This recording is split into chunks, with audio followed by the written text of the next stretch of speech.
Assalamualaikum warahmatullahi wabarakatuh.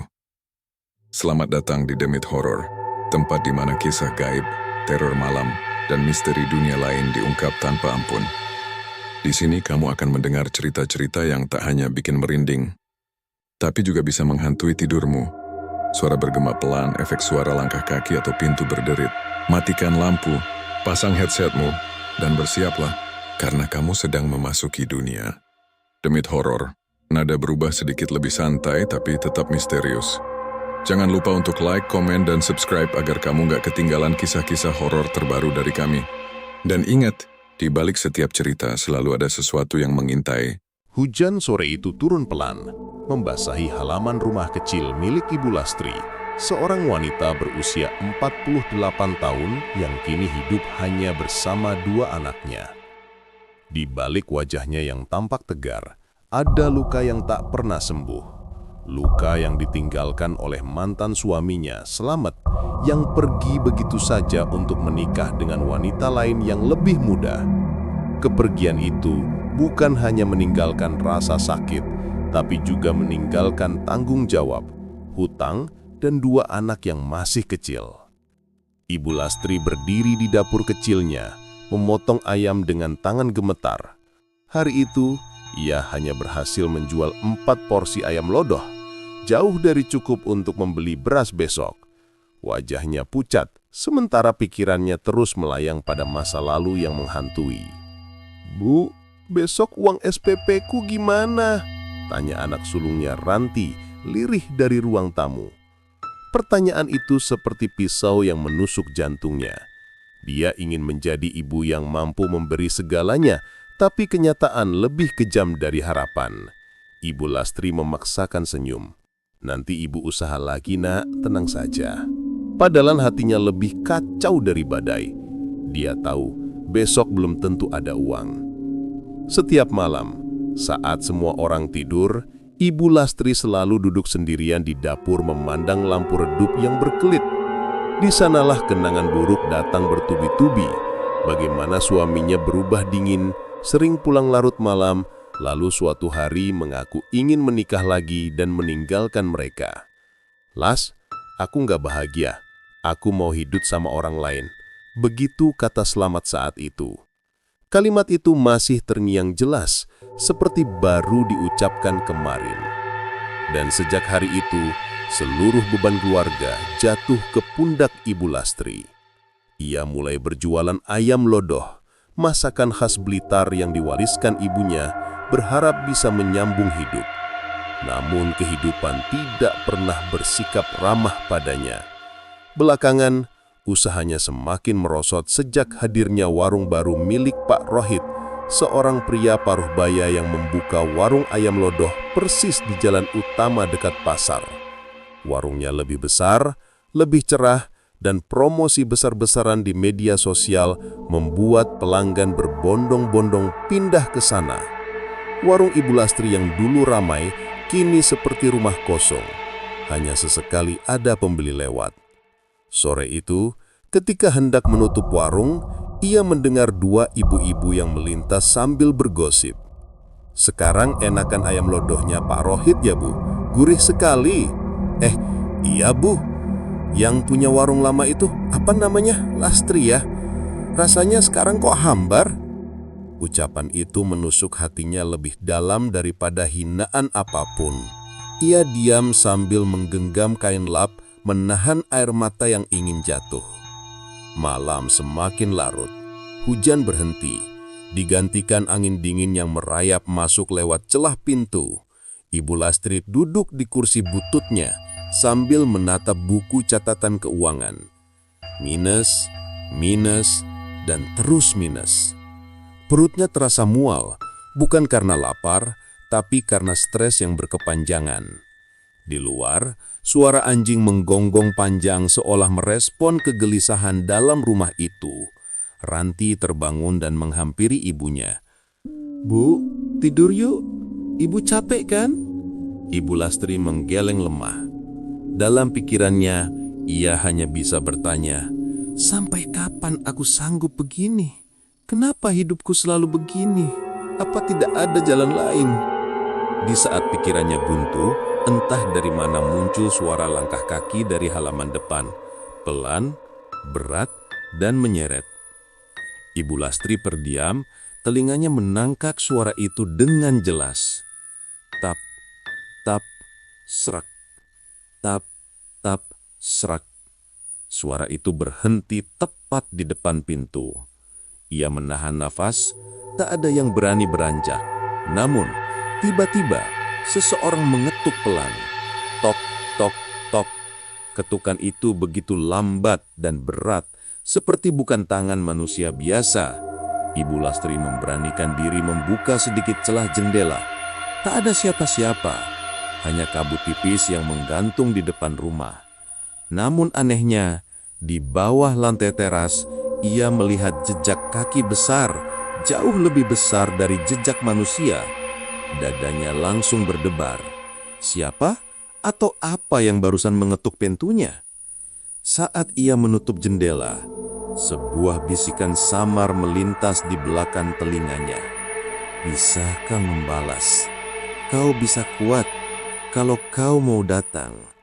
Bisikan itu membuat bulu kuduknya berdiri.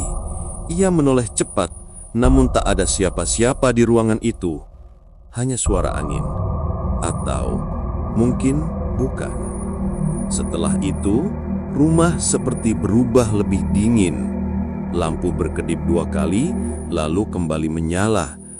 Anak-anaknya ketakutan, tapi Ibu Lastri bahkan tak mampu berkata apa-apa. Dalam hatinya, bisikan itu terus berulang. Datanglah ke hutan, aku menunggumu. Pada malam itu, tanpa ia sadari, perjalanan gelap Ibu Lastri sudah dimulai. Jalan yang kelak menuntun pada kehancuran seluruh keluarganya. Pagi itu, langit Blitar masih berwarna abu-abu ketika Ibu Lastri membuka warung kecilnya. Bau asap kayu mulai memenuhi dapur, namun ada sesuatu yang berbeda. Entah kenapa, ia merasa seperti sedang diawasi. Setiap kali menoleh ke arah pintu, ia melihat bayangannya sendiri memanjang di lantai, seolah ada bayangan lain yang berdiri di belakangnya. Namun, ia mencoba mengabaikan itu. Masalah hidupnya jauh lebih menekan daripada bayangan aneh. Sejak Pak Rohit membuka warung ayam lodo yang besar dan terang benderang itu, tempat Ibu Lastri tidak pernah kembali ramai seperti dulu. Di depan warung Pak Rohit, spanduk warna-warni bergelantungan, tulisan besar.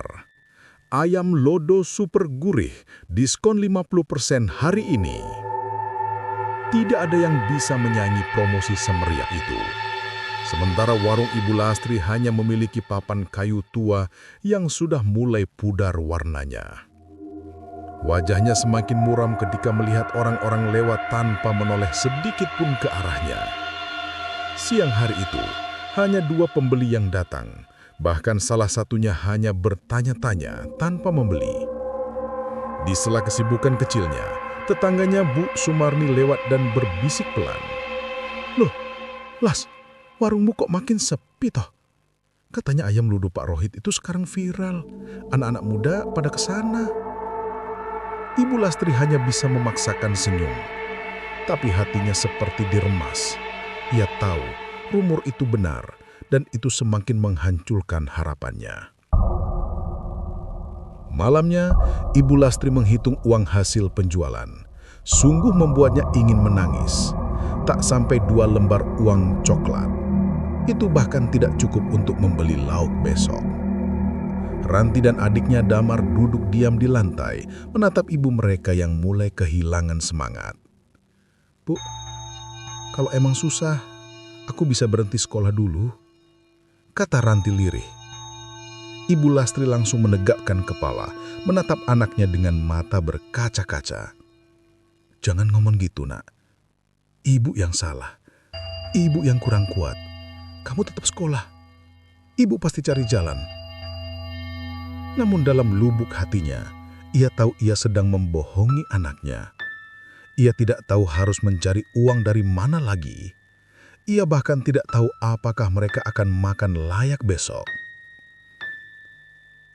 Keesokan harinya, ketika ia sedang berbelanja bahan di pasar, ia mendengar sekelompok pedagang bergosip dari balik lapak sayur. Kasihan si Lastri itu, warungnya kalah saing sama Pak Rohit.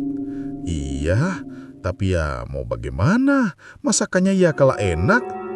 Dengar-dengar dia masih dendam sama mantan suaminya, hidupnya makin gak beres. Ibu Lastri berhenti sejenak. Tangannya yang memegang kantong plastik sampai bergetar. Ia ingin marah, tapi suaranya tercekat. Setiap kali mendengar nama mantan suaminya disebut, hatinya seperti disayat pisau. Kenangan tentang pengkhianatan itu selalu menyakitkan. Sore itu, ketika warung hampir tutup, seorang lelaki tua dengan wajah pucat dan tatapan tajam datang. Bajunya lusuh dan langkahnya berat, seperti tidak benar-benar menginjak tanah. "Bu, aku ingin pesan ayam lodo, tapi bukan untuk dimakan." Ibu Lastri tertengun. "Loh, maksudnya bagaimana, Pak?" Lelaki tua itu tersenyum tipis, senyuman yang membuat tubuh Ibu Lastri merinding hingga ke tulang. "Masakanmu punya aroma dendam. Itu cocok untuk mereka yang ingin mengambil kembali rezeki yang sempat dirampas." Napas Ibu Lastri tertahan. Lelaki itu mengeluarkan sesuatu dari sakunya. Seikat daun kering bentuknya aneh, terlihat seperti daun yang layu bertahun-tahun. "Kalau kau ingin warungmu kembali ramai, kalau kau ingin membalas rasa sakit yang sudah lama kau telan, datanglah ke tempat ini." Ia menyelipkan selembar kertas kecil bertuliskan, "Hutan Sirah Kencong, tengah malam, dekat Batu Hitam."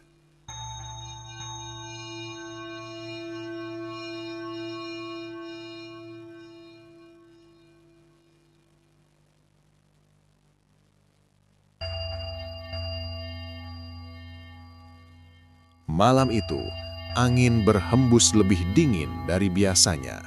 Daun-daun jati yang kering bergesekan, menimbulkan suara seperti bisikan panjang yang terus mengikuti langkah Ibu Lastri. Setiap kali ia berjalan dari dapur ke ruang tamu, perasaan takut itu semakin menempel di kulitnya. Sudah 3 malam berturut-turut, ia mendengar bisikan yang sama. Suara halus namun memaksa, seperti seseorang berbisik tepat di belakang telinganya. "Datanglah, Lastri. Hutan Sirah Kencong menunggumu. Kau ingin hidupmu berubah, bukan?" Bisikan yang seharusnya mustahil itu justru terdengar semakin jelas setiap harinya. Saat anak-anaknya sudah tertidur, Ibu Lastri duduk sendirian di kursi tua, memandangi kertas kecil yang diberikan lelaki misterius itu. Tangannya gemetar saat menjejalkan kertas itu ke dalam saku, namun pikirannya terus berperang. Batin kecilnya berkata jangan, tetapi semakin ia melawan, semakin kuat suara itu menyusup ke dalam kepalanya. Seperti ada kekuatan yang menuntunnya, seperti ada sesuatu yang memanggilnya. Di tengah malam yang sunyi, tiba-tiba ada suara keras dari dapur. Bruak! Ibu Lastri tersentak kaget. Ia cepat-cepat menuju dapur, dan betapa terkejutnya ia ketika melihat semua piring yang ada di rak jatuh sendiri ke lantai, pecah berantakan. Tidak ada tikus, tidak ada angin, tidak ada apapun. Tapi di antara pecahan kaca itu, ia melihat sesuatu yang membuat darahnya membeku. Ada jejak kaki. Bukan kaki manusia, bukan pula kaki hewan. Ukurannya besar, bentuknya panjang, seperti telapak yang memiliki 3 jari runcing. Jejak itu basah, seperti habis terinjak lumpur hutan. Jejak itu berjalan menuju pintu belakang rumahnya. Ibu Lastri mundur perlahan, jantungnya berdegup kencang. Dari luar terdengar suara gelegar petir, padahal langit cerah tanpa hujan. Setelah itu, bisikan itu kembali muncul. Datanglah tengah malam ke Batu Hitam. jalanmu akan kebuka." Ibu Lastri menutup telinganya sambil menangis, namun suara itu tidak berhenti. Keesokan harinya, saat ia membuka warung, ia melihat sosok familiar berdiri di ujung jalan. Lelaki tua misterius itu. Wajahnya pucat, matanya cekung, dan bibirnya tersenyum tipis seperti malam pertama mereka bertemu. Ia tidak bergerak, tidak berbicara, hanya berdiri menatap langsung ke mata Ibu Lastri dari kejauhan, seolah mengingatkan janji yang belum ditepati. Ketika Ibu Lastri hendak mendekat, ia menghilang begitu saja di balik pepohonan. Menghilang tanpa jejak, tanpa suara. Dan entah mengapa, hari itu warungnya tidak ada satupun pembeli, seakan-akan semua orang sengaja menghindarinya. Semakin lama, tekanan itu semakin kuat, seakan semesta memaksanya memilih jalan gelap itu. Malam itu, Ranti menangis ketakutan. Dia berkata, "Bu, tadi waktu aku tidur, ada orang duduk di sudut kamar. Badannya tinggi, kepalanya nempel sampai langit-langit. Aku lihat matanya merah, Bu." Damar menyusul, menggigil ketakutan. "Aku juga lihat, Bu, tapi dia manggil Ibu. Katanya, 'Lastri, ayo datang.' Aku takut, Bu." Tubuh Ibu Lastri langsung lemas. Makhluk itu bukan hanya mengganggu Ibu Lastri, tapi juga mulai muncul di depan anak-anaknya. Ini sudah melewati batas. Ketika rumah kembali sepi, Ibu Lastri mendengar suara langkah kaki di atap. Langkah perlahan, berat, seperti ada sesuatu yang merayap. Tok, tok, tok. Lalu suara itu berhenti tepat di atas dapurnya. Lampu dapur mulai berkedip, bayangan besar tampak bergerak di dinding, padahal tidak ada siapapun di sana. Kemudian bisikan itu datang dengan nada lebih rendah dan lebih tajam. "Waktunya, malam ini, batu hitam, tengah malam. Jika kau datang, hidupmu berubah. Jika tidak..." Suara itu berhenti, kemudian terdengar tawa kecil yang membuat sekujur tubuh Ibu Lastri merinding hebat. Tawa yang panjang, serak, tidak terdengar seperti suara manusia. Akhirnya, setelah berhari-hari bergulat antara takut, dendam, dan putus asa, Ibu Lastri tidak tahan lagi. Hidupnya sudah berada di titik terendah. Warung sepi, anak-anak takutan, keuangan hancur, dendam kepada mantan suaminya membara tanpa bisa dipadamkan. Saat waktu menunjukkan pukul 11.45 malam, Ibu Lastri menyelinap keluar rumah. Ia memakai selendang lama peninggalan ibunya, lalu membawa lampu senter yang berkedip-kedip. Ia berjalan melewati gang sempit menuju tepi hutan sirah kencong. Semakin dekat, semakin pekat kabut yang menyelimuti jalan. Angin berhenti, jangkrik tidak berbunyi, tidak ada suara apapun. Seolah seluruh hutan menahan nafas. Di tengah kabut itu, suara memandu. Ke kiri, ke batu hitam. Suaranya berasal dari berbagai arah sekaligus, membuat merinding sampai tulang. Dan di depannya, tampak sebuah batu besar berwarna hitam pekat, berdiri seperti monumen yang sudah berusia ratusan tahun. Di sekelilingnya, asap tipis berputar, seperti ada sesuatu yang sedang menunggu. Ibu Lastri menelan ludah, kakinya ingin mundur, tapi tubuhnya tak bisa bergerak. Sesuatu menariknya, sesuatu yang kuat dan gelap. Dengan langkah gemetar, ia perlahan mendekati batu itu. Dan di detik itulah, tanpa ia sadari, hidupnya tak akan pernah kembali seperti sebelumnya. Kabut semakin tebal ketika Ibu Lastri berdiri hanya beberapa langkah dari batu hitam besar itu. Batu itu tampak seperti monumen kuno yang ditinggalkan, tetapi permukaannya berkilat seolah basah oleh sesuatu yang bukan air. Entah lumut atau darah lama yang sudah mengering. Ibu Lastri menggigil. Senter di tangannya berkedip lalu mati tiba-tiba. Gelap total. Hanya suara napasnya sendiri yang terdengar, cepat dan panik.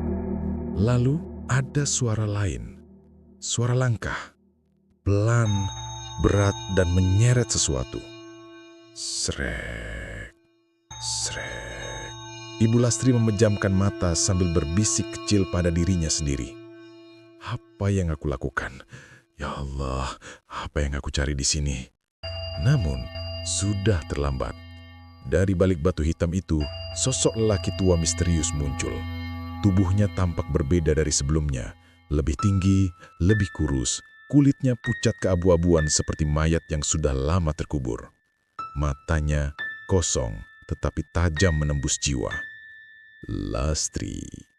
Suara itu serak, namun sangat jelas. Kau datang juga. Ibu Lastri mundur setapak. Pak, jenengan siapa sebenarnya? Lelaki itu tersenyum. Senyum yang terlalu lebar untuk wajah manusia biasa. Aku penjaga hutan ini, penuntun mereka yang ingin kekuatan dan balas dendam. Tiba-tiba angin berputar kencang mengelilingi batu hitam. Daun-daun kering tersedot seperti pusaran angin kecil.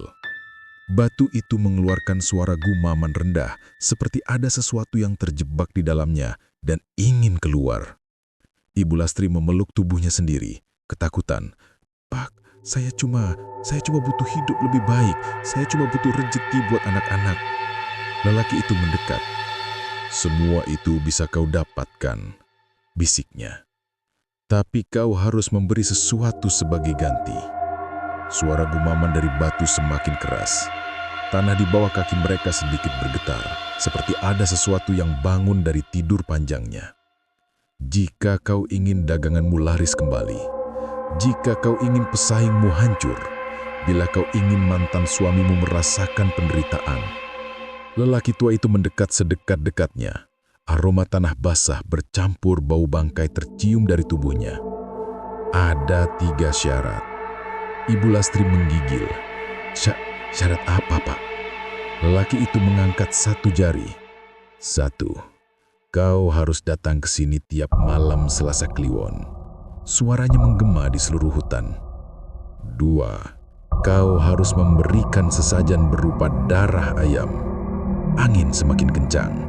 Dan 3. Dan kau harus rela menyerahkan tubuhmu untuk penguasa hutan ini. Napas Ibu Lastri tersentak. Apa? Tubuh saya? Senyum lelaki itu berubah lebih menyeramkan. Bukan untukku, tapi untuk dia yang menguasai batu ini. Tanah retak sedikit. Dari celah-celahnya, asap hitam pekat menyembur pelan. Tiba-tiba hutan menjadi sangat sunyi. Tidak ada angin, tidak ada suara jangkrik.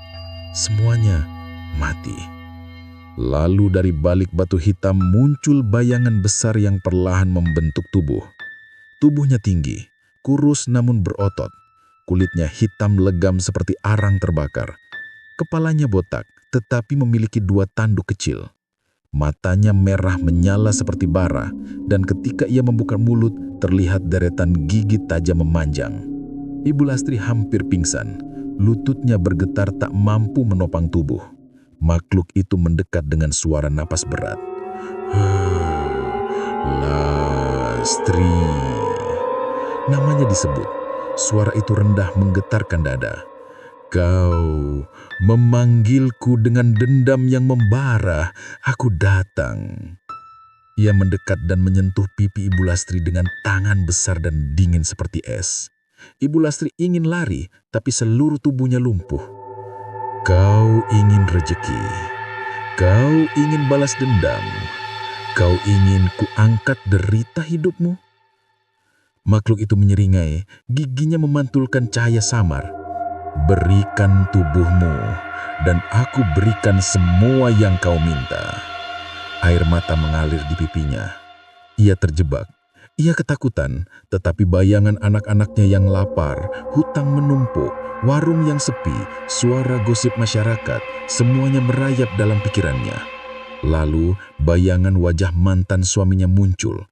Wajah yang meninggalkannya untuk wanita lain, lalu tidak lagi peduli pada anak-anaknya. Dendam itu kembali menyala. Dan makhluk itu tahu. Ia meraih dagu Ibu Lastri, memaksanya menatap mata merah menyala itu. "Pilih, Lastri." Lelaki tua di belakangnya berkata pelan, "Jika kau mundur, seluruh hidupmu akan lebih menderita daripada sekarang. Tetapi jika kau maju, kekayaan dan balas dendam ada di tanganmu." Suara jin itu menyusul, dan hanya butuh satu pengorbanan. Ibu Lastri menutup mata, tangannya mengepal kuat. Darahnya berdesir keras. Ketakutan, dendam, dan putus asa bercampur menjadi satu. Dengan suara bergetar, ia berkata, Aku setuju." Hutan tiba-tiba seperti menyambut keputusan itu. Angin berputar seperti badai kecil. Batu hitam memancarkan cahaya merah samar. Jin itu menggenggam wajahnya. Nah, baru itu jawaban yang kuinginkan. Lelaki tua itu mengeluarkan sesajen, mangkuk tanah liat, pisau kecil dan kain hitam. "Berjongkoklah," perintahnya. Ibu Lastri menurut dengan gemetar. Pisau itu digunakan untuk menusuk jari tangannya. Tetesan darahnya jatuh ke mangkuk tanah liat. Asap hitam naik perlahan. Jin itu mendekat. Suaranya menggetarkan seluruh hutan. "Dengan darah dendammu, aku terikat padamu." Hawa dingin menyelimuti seluruh tubuh Ibu Lastri. Punggungnya terasa seperti disentuh puluhan tangan tak terlihat. Kemudian makhluk itu meraih tubuhnya. Kegelapan menyelimuti mereka. Hutan bergema dengan suara yang tidak pantas didengar manusia. Dan pada malam itu, tubuh manusia dan makhluk gaib menyatu dalam ritual terlarang yang tak pernah bisa ditarik kembali. Setelah ritual selesai, jin itu berbisik di telinganya, "Kembali ke rumahmu. Besok rezekimu berubah." Lelaki tua itu tertawa pelan. Tawanya menggema jauh. "Dan ingat, tiap malam Selasa Kliwon, kau harus kembali. Jika tidak, kau akan merasakan azab lebih buruk dari mati." Ibu Lastri hanya bisa memeluk tubuhnya sendiri. Tubuh yang kini terasa dingin dan berat, seperti bukan tubuhnya sepenuhnya lagi. Dan ketika ia berjalan pulang melalui kabut, di belakangnya, makhluk itu masih berdiri di samping batu hitam, menatapnya dengan senyum menyeramkan. Senyum yang memberi tanda bahwa nasib Ibu Lastri dan seluruh keluarganya telah ditentukan. Malam itu hujan turun tipis, seperti bisikan dingin dari langit, membuat jalanan di sekitar hutan kecil dekat Blitar tampak licin dan berkilau. Ibu Lastri melangkah dengan hati yang berdebar, membawa satu bakul ayam lodoh lengkap dengan bumbu, sesajen bunga 7 rupa, dan satu kain mori yang sudah sedikit basah terkena hujan. Seluruh tubuhnya terasa dingin, tapi bukan hanya karena cuaca, melainkan karena ia tahu malam itu adalah malam penyerahan pertama untuk pesugihan yang ia setujui. Ia teringat kembali suara sosok hitam tinggi yang ia temui semalam ketika ia, dalam keadaan marah, putus asa dan penuh dendam, berani masuk jauh ke tengah hutan itu. "3 permintaanmu bisa kuturuti, asal kau bayar dengan tubuhmu dan 1 nyawa yang kau pilih." Suara itu bergema seperti berasal dari dalam tanah, membuat bulu kuduknya meremang panjang. Dan kini, ia datang untuk memenuhi syarat pertama. Semakin dalam ia berjalan, pepohonan terasa seperti hidup dan mengawasinya. Daun-daun gemetar tanpa angin, sementara suara jangkrik lenyap satu persatu. Hutan itu seolah menelan semua suara, meninggalkan Lastri dalam sunyi yang menghimpit dada. Ia berhenti di depan sebuah batu besar berlumut, tempat yang disebut Watu Gundul oleh warga sekitar. Mereka selalu memperingatkan, "Jangan mendekat sana waktu malam, banyak yang hilang." Kini ia berdiri tepat di hadapannya. Pada detik itu, tanah di bawah kakinya bergetar halus, seperti ada sesuatu yang bergerak di dalamnya. Derek Mbah," suara Lastri bergetar, memanggil sosok yang sudah ia sepakati. "Aku sudah membawa sesajen seperti yang panjenengan minta." Angin tiba-tiba berhembus keras, memadamkan lilin kecil yang ia bawa. Kemudian, dari balik gelapnya hutan, sebuah bayangan memanjang muncul semakin lama semakin besar, semakin padat, semakin mengerikan. Sosok itu kini berdiri di depannya. Tingginya hampir menyentuh ranting pohon. Tubuhnya seperti asap hitam pekat yang terus berputar, tetapi terdapat bentuk kepala yang panjang dan melengkung seperti tanduk patah. Matanya 2 lubang merah menyala. Suaranya serak dan bergema seperti suara ratusan mulut. Lastri, kau datang. Lastri terpaku, lututnya bergetar. Aku siap melakukan syaratnya. Sosok itu tidak bergerak, hanya terdiam memandang dengan mata merahnya yang dingin. Letakkan sesajennya. Lastri menaruh nasi, ayam lodoh, dan bunga di atas batu. Tangan gemetarnya membuat beberapa kelopak jatuh ke tanah. Sosok itu membungkuk, dari tubuh hitamnya ratusan tangan kecil seperti asap keluar, meraih dan melahap makanan itu tanpa suara. Pemandangannya sangat mengerikan, seperti hantu lapar yang sudah menanti berabad-abad. Bagus, gumam sosok itu. Lastri, suara itu bergema. Mulai malam ini, daganganmu akan ramai, uang akan mengalir, Pak Rohit akan tersingkir, mantan suamimu akan jatuh sakit terkutuk. Lastri menelan ludah. Ada kepuasan kecil muncul di dalam dirinya, namun juga rasa takut yang luar biasa. Tapi ingat, sosok itu mendekat, begitu dekat hingga Lastri dapat mencium bau anyir seperti bangkai basah. Kau harus membayar dengan apa yang kau janjikan. Lastri memejamkan mata, menggigit bibirnya dan menjawab lirih. Aku siap, Mbah. Dalam sekejap, sosok itu melayang ke arahnya, menyelimuti tubuhnya dengan kabut hitam pekat. Suhu dingin mematikan menjalar ke kulitnya, seperti disentuh tangan mayat. Nafasnya terengah-engah, tubuhnya seolah ditahan oleh sesuatu yang tak terlihat. Kemudian, dalam kegelapan kabut itu, terdengar suara berat dan seram berbisik tepat di telinganya. Sekarang, kau milikku. Tubuh Lastri mendegang hebat, dan untuk beberapa saat panjang, hanya terdengar suara erangan tertahan dan desahan kabur yang bercampur dengan suara hutan yang kembali hidup. Malam itu, tubuhnya benar-benar menjadi bayaran. Saat kabut hitam itu memudar, Lastri jatuh tersungkur ke tanah. Keringat menempel di wajahnya, rambutnya abut-abutan, dan tubuhnya gemetar hebat.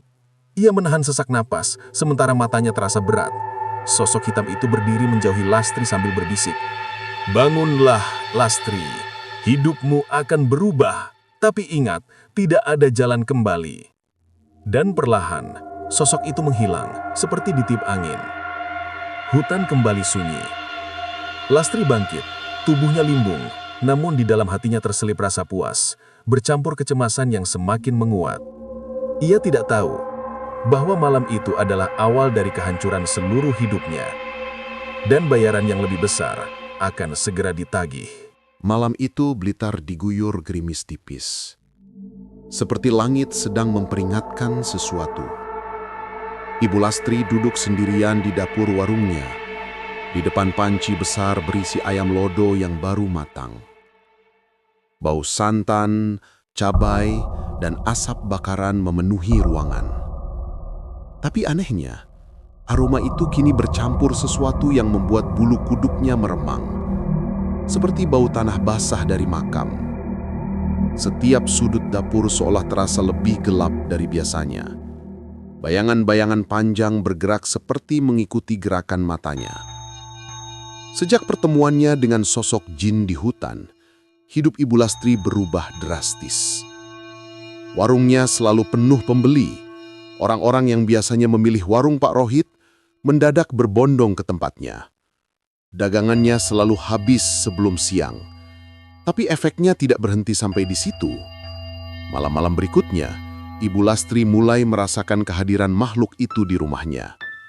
Sosok jin yang ia beri sesuatu di hutan untuk pesugihan itu tidak lagi hanya datang saat ia memanggil, tapi muncul kapanpun ia mau.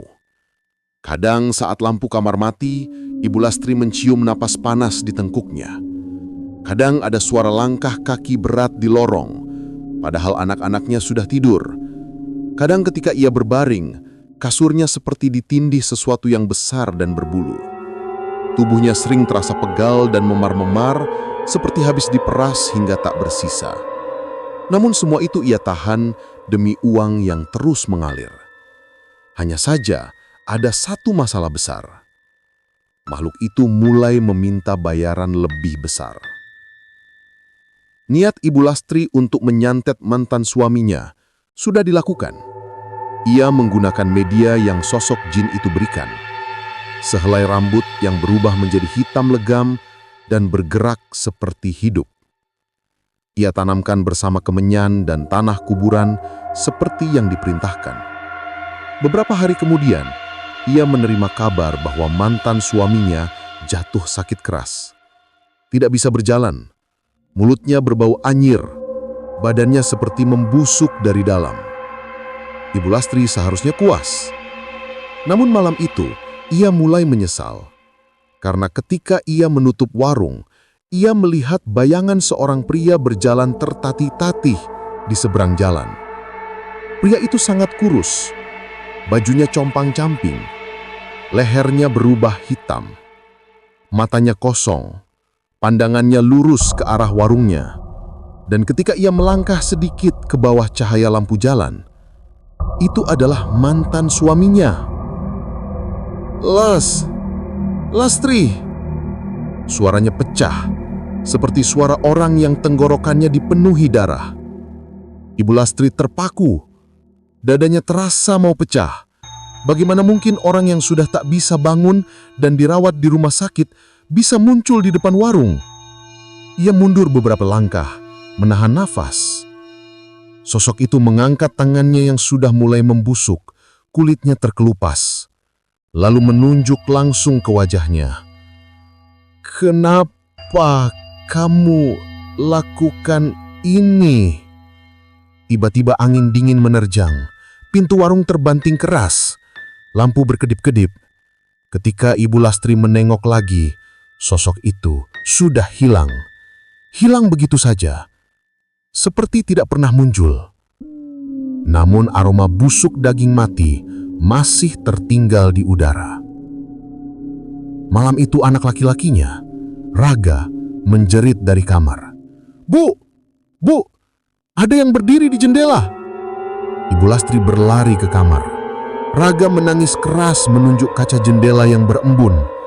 Di sana, bekas telapak tangan hitam besar tercetak jelas. Bentuknya tidak seperti tangan manusia. Adiknya, Rani, ketakutan dan bersembunyi di balik selimut. "Bu, tadi ada suara orang batuk dari kolong tempat tidur." Seluruh tubuh Ibu Lastri bergetar. Ia tahu makhluk itu tidak hanya menagih jasanya, tapi mulai mengganggu anak-anaknya. Saat subuh, ketika hendak membuka warung, ia menemukan tumpukan kepala ayam di depan pintu. Jumlahnya 5. Semua matanya terbelalak, paruhnya retak, dan darahnya masih segar. Di atasnya terdapat tulisan dari darah. "Bayaran belum cukup." Ibu Lastri tersungkur. Tangannya menutup mulutnya agar tidak menjerit. Ia sadar pesugihan ini bukan lagi soal uang. Makhluk itu menginginkan lebih dari tubuhnya, lebih dari ritual-ritual yang ia lakukan. Ia menginginkan jiwa. Dan Ibu Lastri tahu, cepat atau lambat, makhluk itu akan mengambil apa yang paling berharga dari dirinya.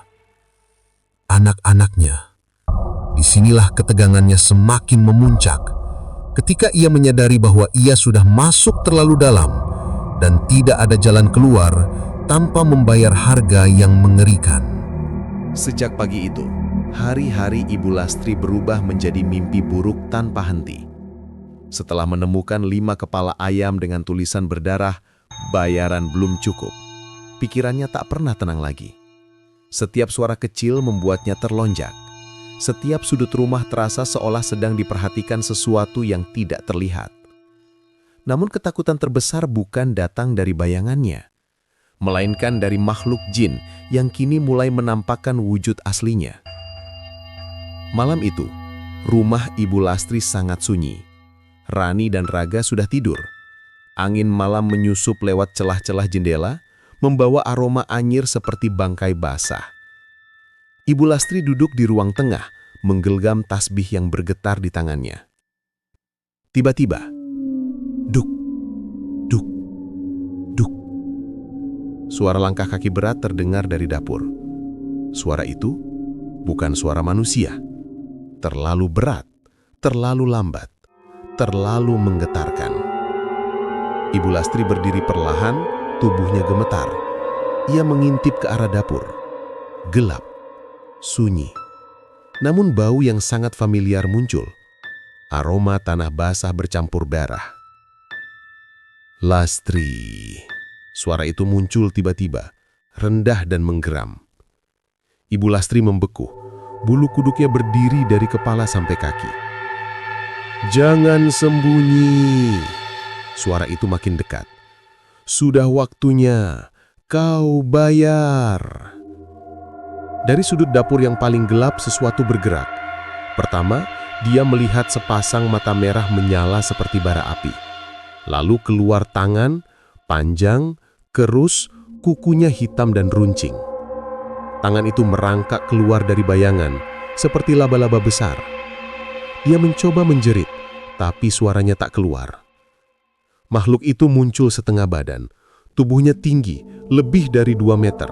Kulitnya hitam kelam seperti dilumuri oli dengan bulu-bulu kasar yang berdiri kaku. Wajahnya, atau sesuatu yang menyerupai wajah muncul dari gelap. Tak ada hidung, tak ada bibir, hanya rongga mulut besar yang dipenuhi gigi-gigi panjang seperti duri. Ibu Lastri mundur sambil menangis ketakutan. Namun sebelum makhluk itu sepenuhnya keluar, pintu kamar Rani terbuka. Anak kecil itu terbangun. "Bu?" Makhluk itu langsung menoleh ke arah Rani. Nafasnya terdengar kasar, seperti binatang buas yang menemukan mangsanya. Jangan sentuh anak-anak saya!" teriak Ibu Lastri. Makhluk itu berhenti. Ia kembali menatap Lastri. "Kau beri aku tubuhmu lagi, beri aku darah, atau aku ambil satu anakmu malam ini." Ibu Lastri jatuh berlutut. Jangan ambil anak-anakku. Aku lakukan apa saja." Makhluk itu menghilang dalam sekejap, meninggalkan bau busuk yang menempel di udara. Tapi ancamannya tidak hilang. Keesokan paginya, saat membuka warung, Pak Rohit berdiri di depan pintu dengan wajah serius. Ia memandangi Ibu Lastri lama, seperti sedang menilai sesuatu yang tak terlihat. "Bu Lastri, saya dengar ada yang aneh terjadi di rumah sampean." Ibu Lastri terdiam. "Siapa yang bilang?" "Warga. Mereka bilang suara-suara aneh dari rumah sampean tiap malam. Dan saya lihat betul, Bu. Semalam saya lewat rumah panjenengan gelap, tapi ada bayangan gede sekali berdiri di belakang pintu." Gigi Ibu Lastri bergetar. "Pak, jangan ikut campur." Pak Rohit menghela napas. "Saya cuma mau bantu. Saya udah lama di desa ini. Saya tahu tanda-tanda pesugihan, Bu. Pesugihan itu selalu minta tumbal. Kalau bukan sampean, pasti anak-anak sampean." "Cukup!" bentak Ibu Lastri. Ia menutup pintu warung keras-keras. Hatinya kacau, takut, putus asa. Namun satu hal jelas, orang sudah mulai mencium ada yang tidak normal. Saat sore, Rani pulang sekolah sambil berlari ketakutan. "Bu, Rani tadi lihat bayangan tinggi banget di belakang pagar sekolah." Raga yang biasanya berani pun berkata, "Bu, tadi ada suara laki-laki manggil nama saya dari semak-semak." Ibu Lastri meraih kedua anaknya, memeluk mereka erat-erat, air matanya deras. Makhluk itu kini mengikuti mereka kemanapun pergi. Ini bukan lagi ancaman, ini polanya. Makhluk pesugihan sedang memilih tumbalnya. Dan ia tahu, sebentar lagi, salah satu anaknya akan hilang.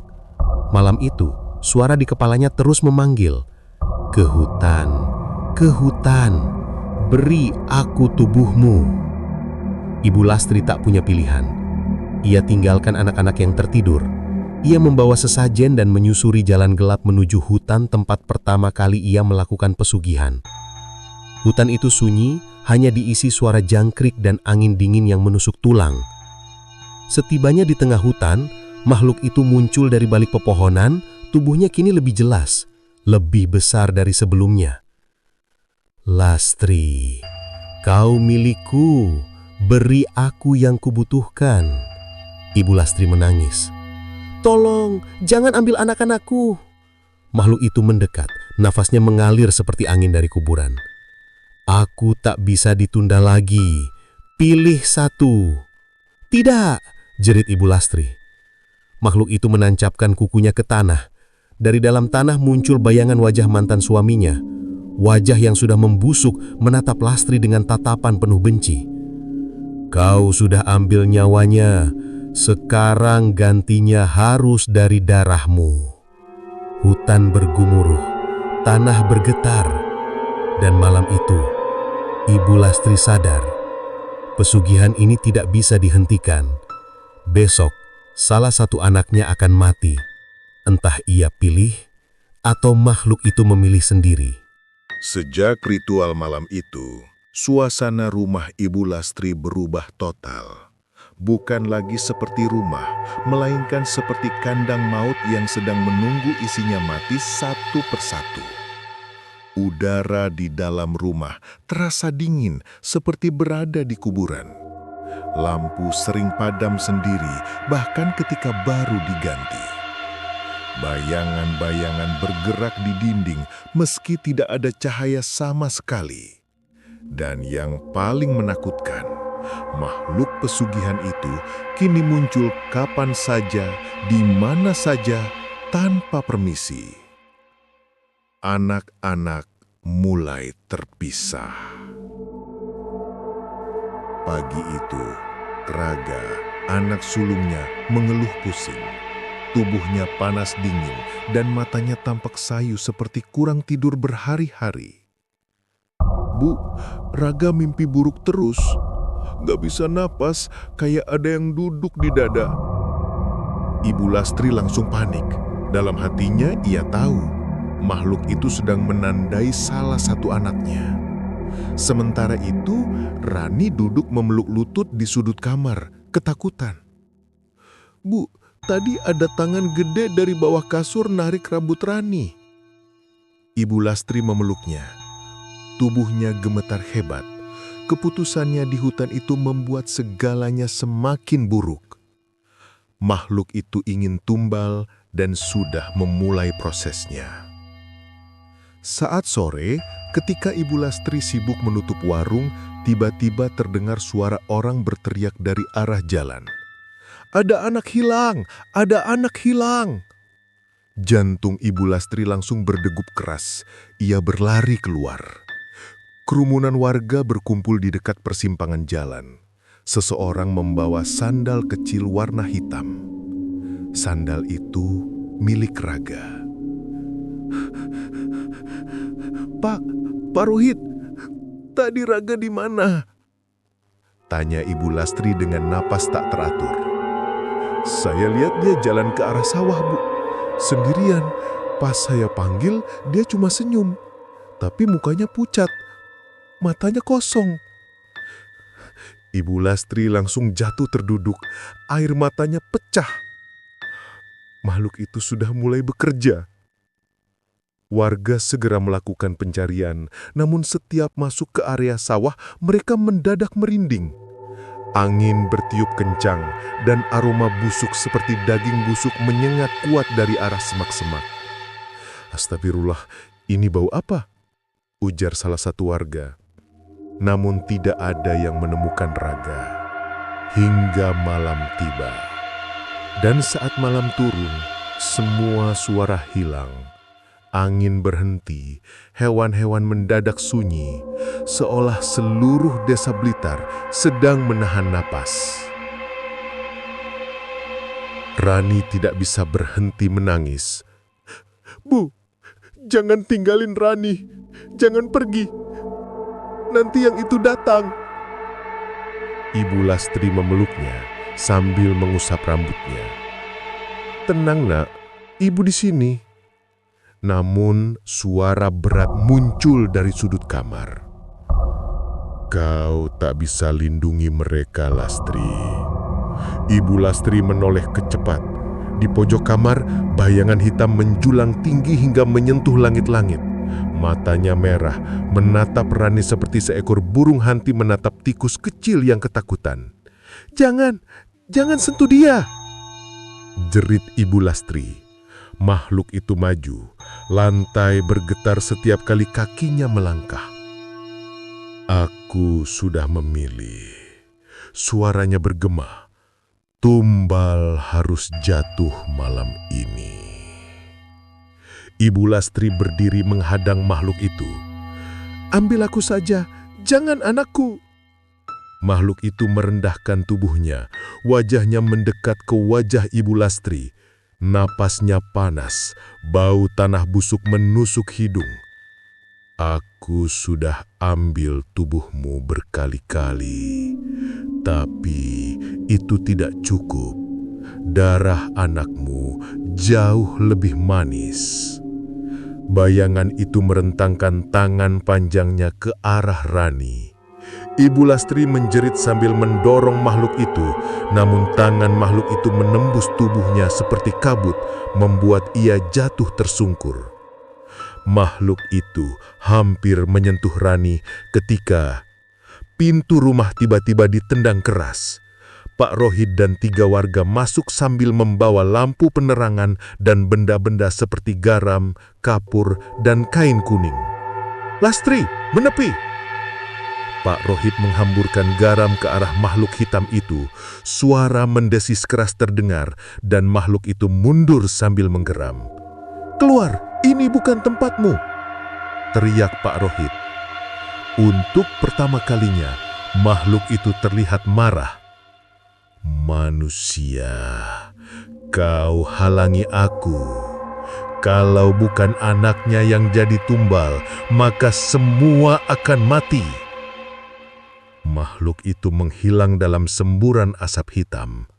Rumah itu langsung dipenuhi bau belerang yang menusuk. Rani menangis keras sampai pingsan. Beberapa menit setelah makhluk itu menghilang, seorang warga berlari dari luar sambil berteriak histeris. Pak Rohit, temukan jasad di sawah, cepat!" Ibu Lastri langsung lemas, lututnya tak mampu menahan tubuhnya lagi. Pak Rohit mencoba menahan. "Lastri, jangan lihat dulu." Namun Ibu Lastri berlari keluar, berteriak memanggil nama anaknya. "Raga! Raga!" Di tengah sawah yang basah, warga berkumpul menatap sesuatu yang tergeletak di antara lumpur dan rumput liar. Sosok kecil, tubuhnya kaku, kepalanya miring, matanya terbuka lebar seperti melihat sesuatu yang mengerikan sebelum mati. Itu adalah Raga. Namun yang membuat semua gemetar ketakutan adalah punggungnya berlobang besar, seolah ada sesuatu yang menyedot isi tubuhnya dari dalam. Di atas tubuh Raga ada bekas jejak kaki hitam besar yang tidak menyerupai manusia. Ibu Lastri menjerit histeris, memeluk jasad anaknya sambil meraung. Malam itu, seluruh desa Blitar tahu pesugihan itu sudah mengambil tumbal. Dan paling mengerikan, makhluk itu belum selesai. Malam setelah kematian Raga menjadi malam paling kelam sepanjang hidup Ibu Lastri. Rumah yang dulu penuh tawa, kini hanya dipenuhi isak tangis, bau kemenyan, dan suara angin yang menembus celah-celah dinding seperti bisikan maut. Jenazah Raga sudah dimakamkan sore tadi. Namun kepergian anak sulungnya bukan membuat makhluk pesugihan pergi. Justru membuatnya semakin kuat. Karena pesugihan yang telah diberi tumbal pertama, kini menagih tumbal terakhir. Dan yang menjadi target berikutnya adalah Rani. Malam itu, Ibu Lastri tidak tidur. Ia duduk memeluk Rani yang gemetar ketakutan. Lampu rumah sengaja dibiarkan menyala, namun setiap kali lampu menyala, bayangan di sudut ruangan tampak memanjang sendiri, seperti ada sesuatu yang berdiri tak jauh dari sana. Rani berbisik dengan suara kecil, "Bu, tadi Raga manggil dari jendela." Hati Ibu Lastri seketika jatuh. Ia menoleh ke jendela. Dan benar, kaca jendela itu berembun, seolah ada seseorang yang meniup dari luar. Di tengah embun itu muncul tulisan samar, "Adiknya, giliran berikutnya." Ibu Lastri langsung menutup kaca itu dengan kain. "Rani, jangan lihat apapun, jangan dengar apapun. Ibu di sini." Namun dalam hatinya, ia tahu ia tak akan mampu melindungi putrinya dengan tangan kosong. Pak Rohit mendatangi rumah. Sekitar pukul 10 malam, Pak Rohit datang membawa dupa, garam, dan beberapa benda ritual. "Lastri, malam ini kita harus siap. Makhluk itu akan datang menagih." Ibu Lastri menangis terseduh. "Pak, saya nggak tahu harus gimana. Tolong, selamatkan Rani." Pak Rohit menghela napas panjang. "Pesugihan ini sudah terlalu kuat, tapi kita bisa mencoba menahannya kalau kita sanggup." Rani dipindahkan ke kamar paling tengah. Pak Rohit menggambar garis kapur di depan pintu, menutup batasnya dengan garam, kembang setaman, dan akar-akaran. "Lastri, apapun yang terjadi nanti, jangan buka pintu ini. Jangan keluar, dan jangan jawab kalau ada yang memanggil." Ibu Lastri mengangguk gemetar. Tepat pukul 12 malam, angin berhenti berhembus. Suasana mendadak sunyi, bahkan suara jangkrik pun hilang. Lalu, dum! Pintu depan rumah bergetar keras, seolah ditendang oleh sesuatu yang sangat besar. Rani memeluk ibunya erat-erat. "Bu, jangan biarkan dia masuk." Ibu Lastri membelai rambut putrinya menahan tangis. Di luar kamar, suara langkah kaki terdengar. Langkah berat, perlahan, menghentak seperti gajah berjalan di atas lantai kayu. Duk, duk, duk. Suara itu berhenti tepat di depan pintu kamar. Pak Rohit berdiri di luar garis kapur, tubuhnya kaku, memegang dupa yang asapnya mengepul. Makhluk itu berbicara. "Lastri."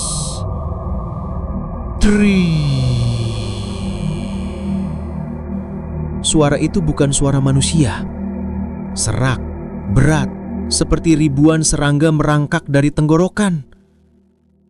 "Keluar, beri aku yang kuinginkan." Pak Rohit membalas, "Pergi, kau tidak punya hak di sini." Suara makhluk itu tertawa. Tawanya membuat seluruh rumah bergetar. "Aku sudah diberi tumbal pertama. Tumbal kedua adalah bagian perjanjian." Bau busuk menyebar dari bawah pintu, membuat Ibu Lastri muntah-muntah. Rani menangis dan menutup hidung. Tiba-tiba, suara lain terdengar. Suara seseorang menjerit kesakitan. "Pak Rohit." Ibu Lastri terpaku. "Pak Rohit?" Tidak ada jawaban. Hanya terdengar suara daging diseret, lalu suara tulang patah. Setelah itu, sunyi total. Perisai garis kapur jebol. Pintu kamar mendadak bergetar keras. Brak, brak, brak. Makhluk itu memaksa masuk. Garis kapur mulai retak. Garam berhamburan. "Bu, dia masuk!" bisik Rani sambil menjerit kecil. Ibu Lastri berteriak, "Jangan ambil anakku, ambil aku saja." Muncul tawa melengkik dari balik pintu. "Aku sudah ambil tubuhmu banyak kali. Yang kubutuhkan adalah darah barumu." Pintu itu sedikit retak. Dari celah kecil itu muncul jari hitam, panjang dan runcing seperti tulang terbakar. Jari itu berusaha merobek garis pertahanan. Di tengah ketakutan itu, Ibu Lastri akhirnya sadar. Ia tidak punya pilihan lain. Entah karena naluri sebagai ibu atau keputusasaan yang begitu dalam, ia memeluk Rani dan berbisik, "Maafkan ibu, ibu sudah membawa kita ke jalan yang salah." Namun sebelum ia melanjutkan, pintu kamar meledak terbuka. Makhluk itu masuk. Sosoknya kini lebih besar, hampir memenuhi ruangan. Matanya merah, mulutnya sobek sampai telinga, bulunya berdiri seperti duri-duri tombak. Dengan langkah besar, ia meraih Rami. "Ibu, tolong!" Jeritan itu mengguncangkan seluruh rumah. Ibu Lastri menarik kaki makhluk itu, memukulnya, menggigitnya, apapun yang bisa ia lakukan. Namun makhluk itu terlalu kuat. Dalam sekejap, ia menghunuskan tangan runcingnya ke dada Rani. Darah memancar, dan jeritan terakhir itu terhenti. Tubuh kecil itu terjatuh, tak bergerak. Mata terbuka melihat ke arah langit-langit. Ibu Lastri menjerit sampai suaranya hilang. Makhluk itu menatapnya dan berkata, "Perjanjian sudah lunas." Kemudian tubuhnya menghilang dalam asap hitam tebal. Beberapa hari kemudian, warga menemukan rumah Ibu Lastri dalam keadaan berantakan. 2 jenazah anaknya sudah ditemukan di hari sebelumnya. Dan kini, mereka menemukan mayat Ibu Lastri di dapur dalam posisi sujud, tubuhnya kering seperti habis disedot seluruh cairan. Wajahnya membeku dalam ekspresi ketakutan luar biasa. Di lantai, ada tulisan dengan darah. "Akhiri perjanjianmu sebelum perjanjian yang mengakhirimu." Cerita Ibu Lastri pun berakhir tragis. Hancur oleh keputusan yang ia ambil karena rasa sakit hati dan keputusasaan. Warung ayam lodoh miliknya tak pernah dibuka lagi. Warga Blitar menghindari tempat itu, karena setiap malam dari dapur warung itu, orang-orang sering mendengar suara sendok jatuh, panci beradu, dan suara perempuan menangis memanggil anak-anaknya yang sudah tiada.